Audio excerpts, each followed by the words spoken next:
This is the new Mercedes-Benz EQS SUV, and it's the first ever built from the ground up, supposed to be an EV SUV from Mercedes. Essentially, it's a jacked up EQS. Now in this video, I'm going to tell you everything you need to know about it by walking around the exterior, the interior, showing you some of its tech and some of its cool features, including those running boards I just jumped off.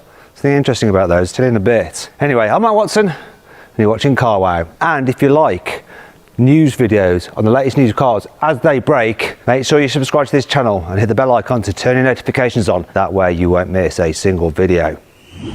Buy, sell, CarWow.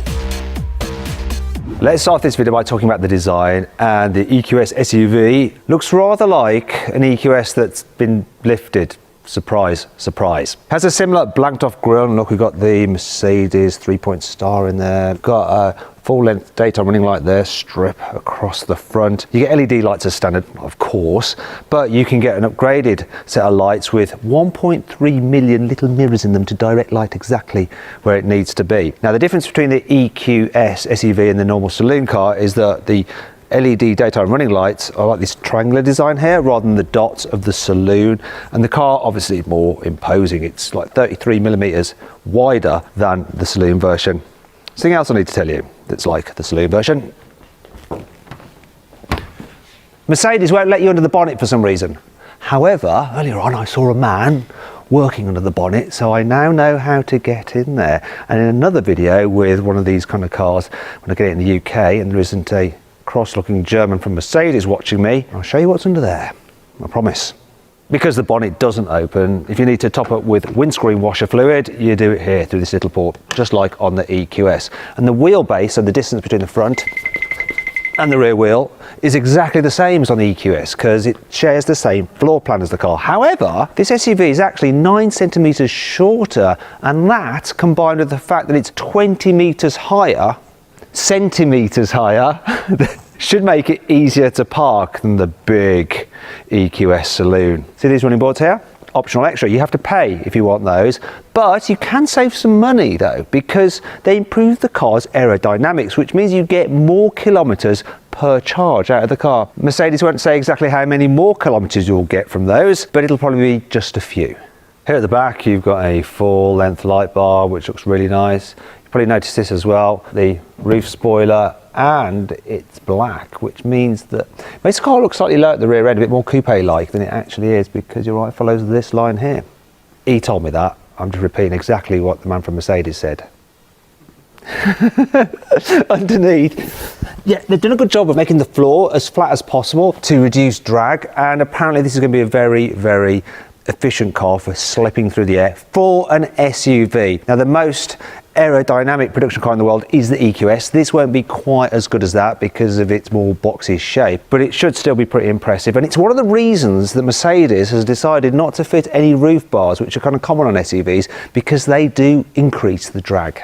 Here on the inside, the design is just like the EQS, only you're sitting higher, of course. However, you seem quite low compared to the height of the dash, so your view forward isn't quite as good as you might think.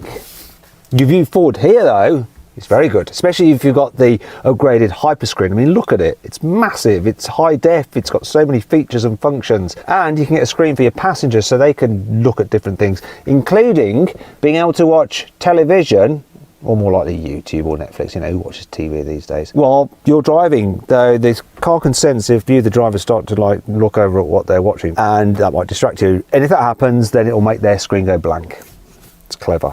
I tell you what's also clever. Look at this new trim that is debuting on this EQS SUV. So you got ash wood here, but it's got embedded in it aluminium Mercedes 3-point stars. So what they do to create that is they get some ash wood, they get some aluminium, lay it on top, then they laser etch the stars, then use a massive press to force the two together so that the star goes into the wood. And there you go. Now you can have leather interior, Napa leather, or a vegan friendly interior as well, because obviously electric car, right? From launch, there'll be 2 versions of the EQS SUV available. The first is the 450 Plus. It has a single motor at the back axle, puts out 360 horsepower and 568 Newton meters of torque, and can do 0 to 60 miles an hour in around 6.2 seconds. Then there is the 580 that has a motor on the back axle and the front axle, and combined they put out 544 horsepower and 858 newton meters of torque. That one can do 0 to 60 in around 4.7 seconds. Now these cars are quite heavy, so the 450 plus weighs in at 2.6 tons and it's 2.7 tons for the 580. Now, the four-wheel drive system on the 580 is quite clever. It can actually alter the power between the front and rear axle 10,000 times every second.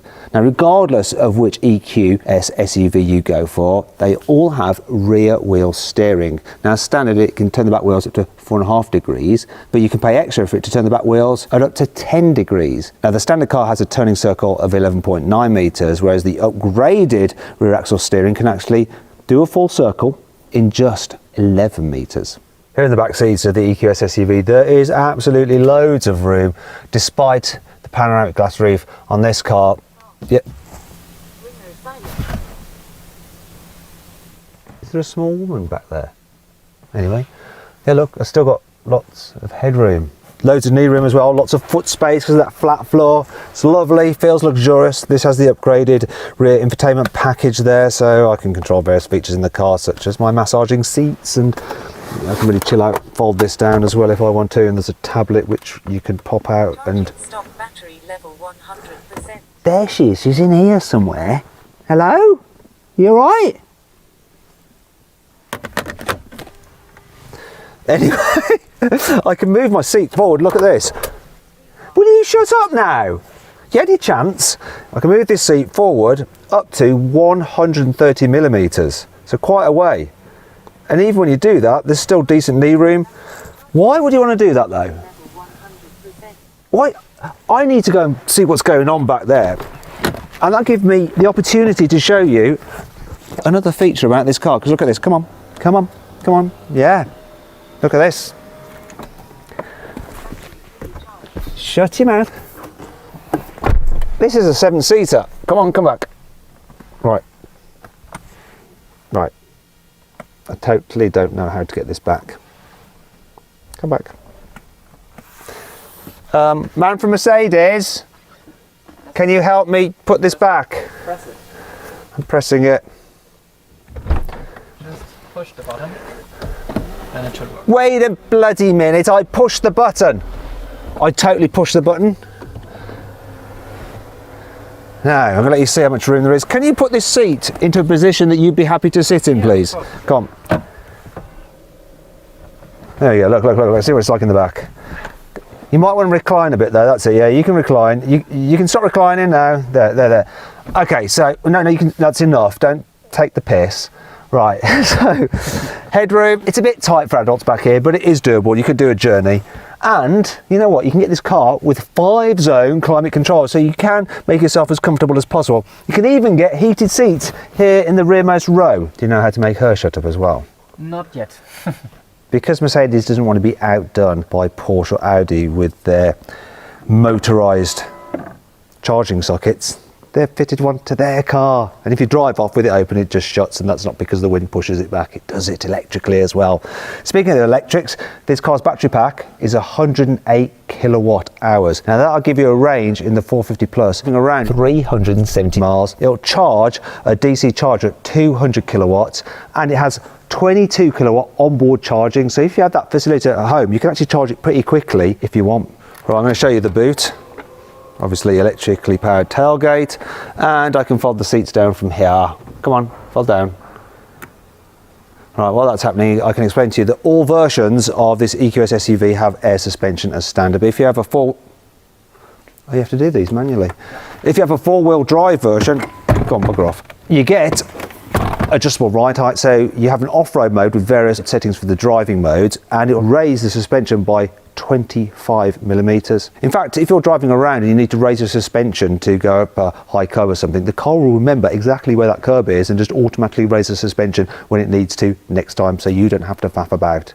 Obviously, when you're driving fast on the motorway, it'll lower the car down to improve the aerodynamics. As for the pricing, well, this car will start from around £100,000, obviously increasing as you add options and move up the range. Speaking of which, there will be an AMG version of this and a Maybach.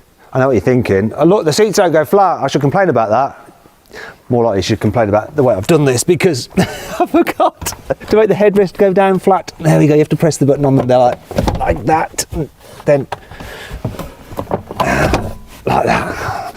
Sorry, I'm all in a bit of a rush because we've got to get another group in here. I need to move on. Normal service will be resumed next video.